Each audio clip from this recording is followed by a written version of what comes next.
মাশাআল্লাহ আমার আসমান।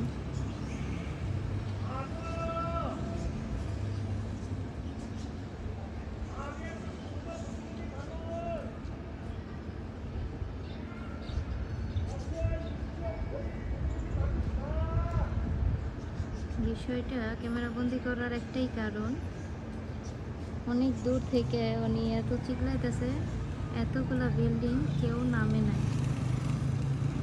আশেপাশে ঈদের দ্বিতীয় দিন যেহেতু বেশি মানুষও নাই এর ভিতরে, সবাই ঈদ করার জন্য বেশি বাহিরে গেছে হয়তো, তবে অনেকেই আছে। আসমান টিভি দেখতেছিল, তাকে অনেক বলার পরে আমি দেখলাম যে লোকটা অনেকক্ষণ ধরে অনেক চিল্লাই সাহায্য চাচ্ছে সবার কাছে, বাট কেউ নামে নাই। উনি অনেক বয়স্কর একজন মানুষ, তো আসমানকে আমি টাকা দিয়ে পাঠাইছি, দিয়ে আসলো।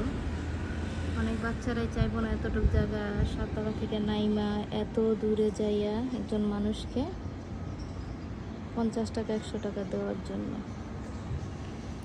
অনেকে সাহায্য করার মন থাকে, বাট যাইতে পারে না, যে অনেক দূর থেকে উনি সাহায্য চাচ্ছে। একটা সময় মানুষ বাড়িঘর অন্য ছিল, ছোট ছিল, দরজার সামনে আসছে, সাহায্য দিয়ে দিছে সহজে, কিন্তু এত দূর থেকে যাইয়া আমার ছেলেটা দিয়ে আসলো। আমার ছেলে অনেক ভালো, আলহামদুলিল্লাহ।